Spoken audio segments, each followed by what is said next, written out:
This is typically how we'll end almost every unit, talking about the impacts of that hazard on society. So this is the United States. This is a hazard map that shows areas where the occurrence of an earthquake is a low hazard versus a high hazard. I think most people readily understand that the West Coast, California, a lot of earthquakes, but there might be places in this country that you weren't quite aware that there was a high hazard. This doesn't mean that they're going to be big and powerful, but that they do occur. For instance, look at what's happening here in Missouri, Kentucky, Tennessee, Arkansas, right here. Actually, an ancient fault system where there's a high hazard for an occurrence of an earthquake, but if it were to occur, it wouldn't be a very powerful one. However, since areas around here aren't really concerned about earthquakes, if an earthquake does occur, even if it's a gentler one, it can still cause a lot of destruction because buildings around here aren't built for that. Whereas in California, there's certain codes, that buildings need to be built to in order to withstand earthquakes, so maybe more prepared. But along Alaska, Hawaii, because of the volcanic activity, things move around, can cause things to shake. I will say there's an interesting little blip of high occurrence of earthquakes here in Oklahoma, more on that in a little bit. This is the frequency of a damaging earthquake occurring in a certain area. So the expected number of occurrences of damaging earthquake shaking in 10,000 years. So the areas of red, so that you can expect 250 earthquakes that can cause some damage. You can see, again, around this intraplate earthquake area along some ancient faults, is much, much less. So the amount of earthquakes doesn't necessarily have to do with the damage of earthquakes.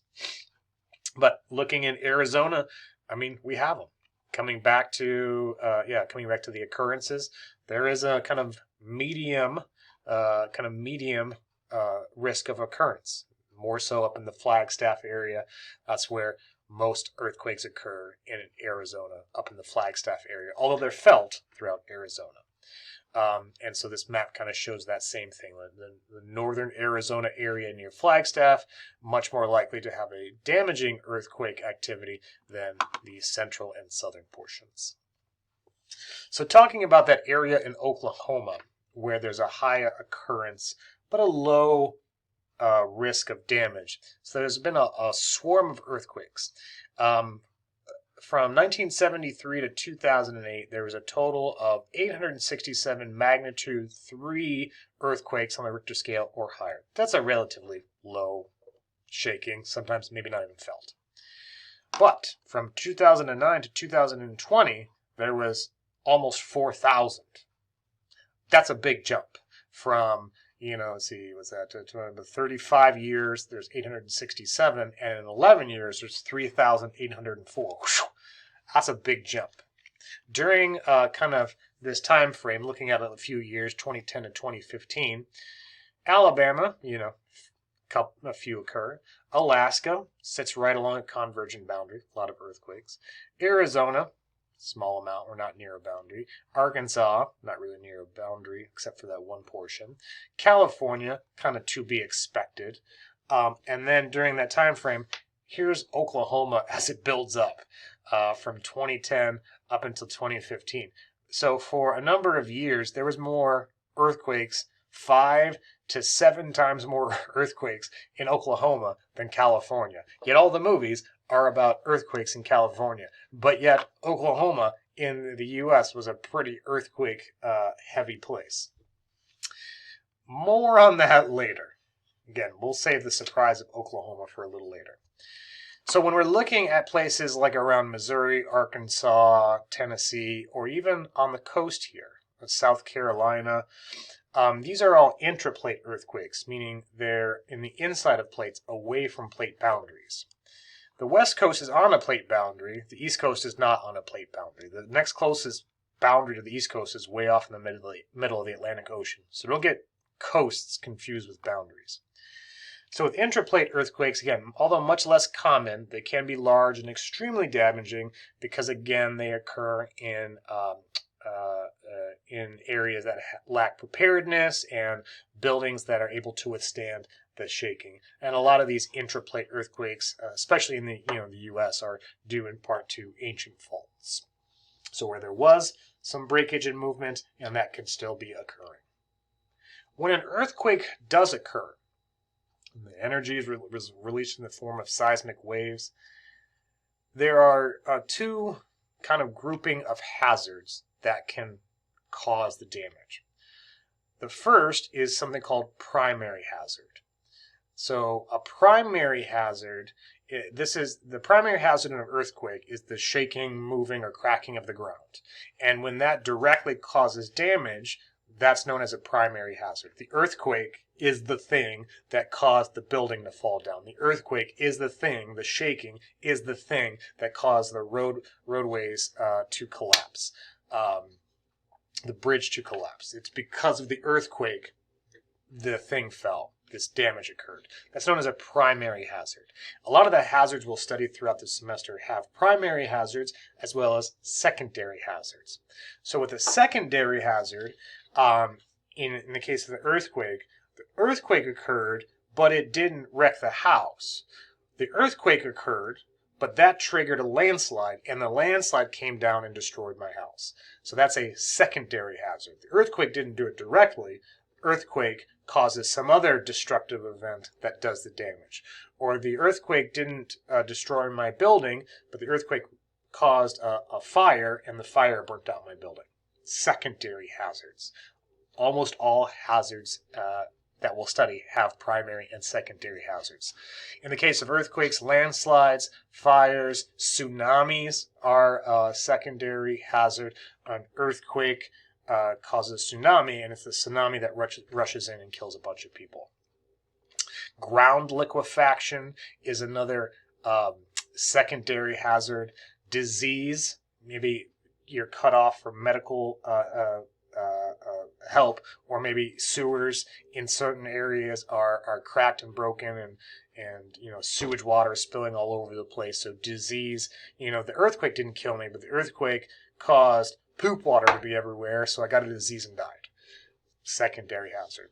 And what's interesting about secondary hazards, in a lot of cases with all the different hazards we'll study, they can cause more damage than the primary hazard.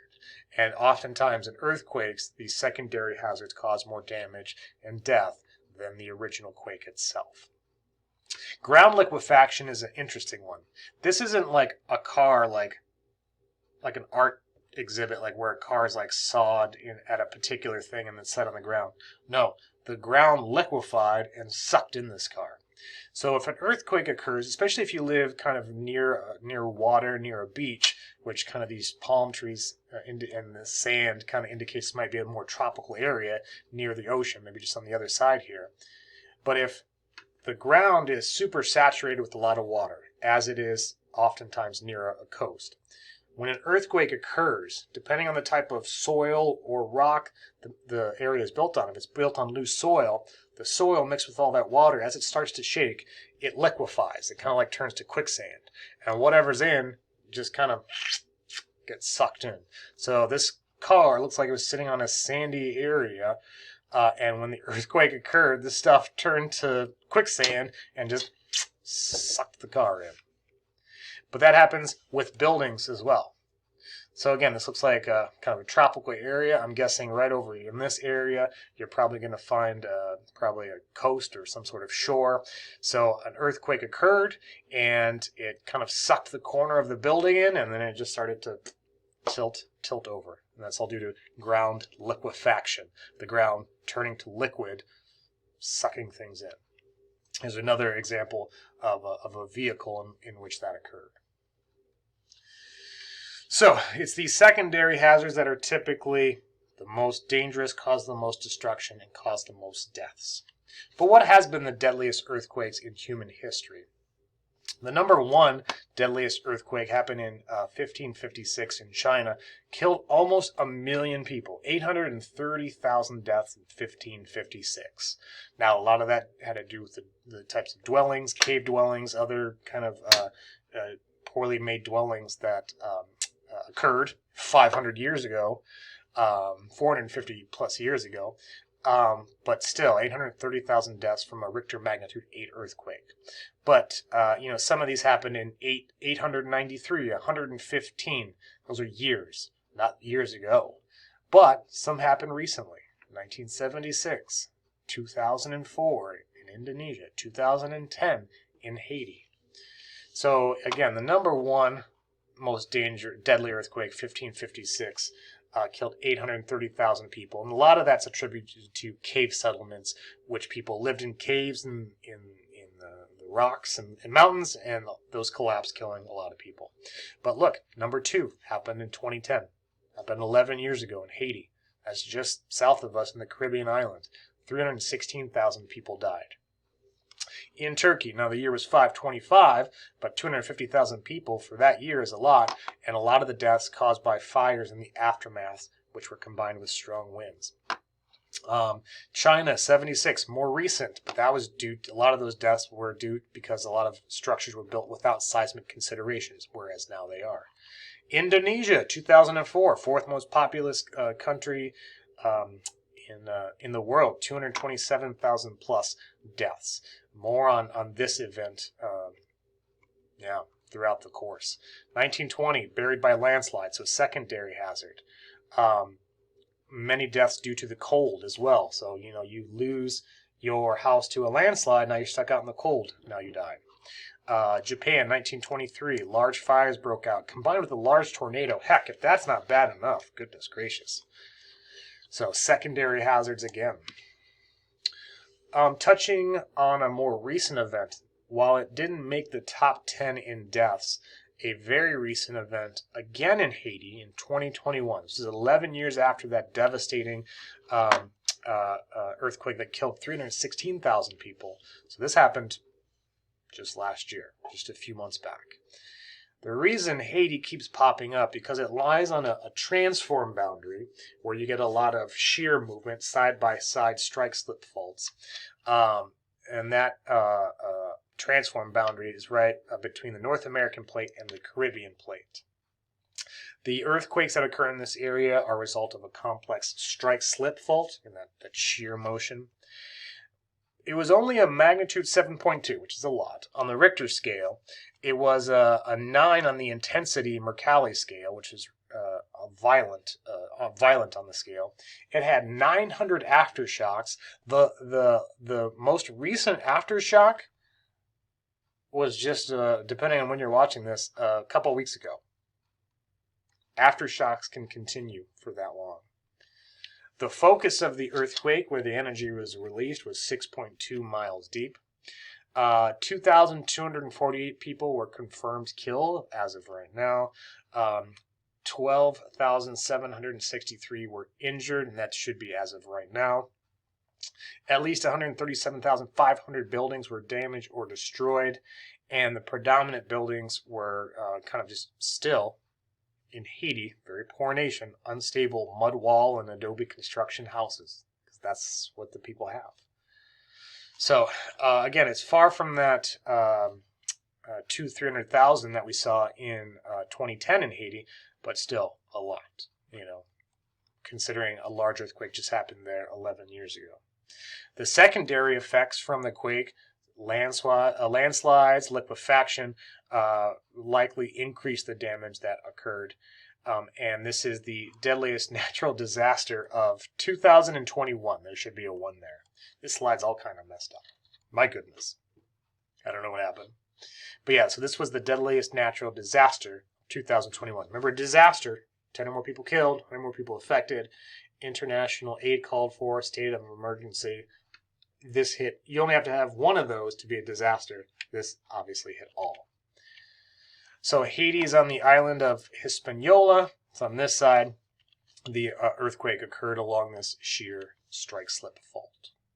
So we're going to pause here. We're still in the middle of this section, but we got a little bit more to go. Instead of rushing it, let's pause here. When we come back, instead of deadliest earthquakes, we'll kind of finish up talking about costliest earthquakes as well as benefits. I'll see you back here in just a second for part 2 of section 5.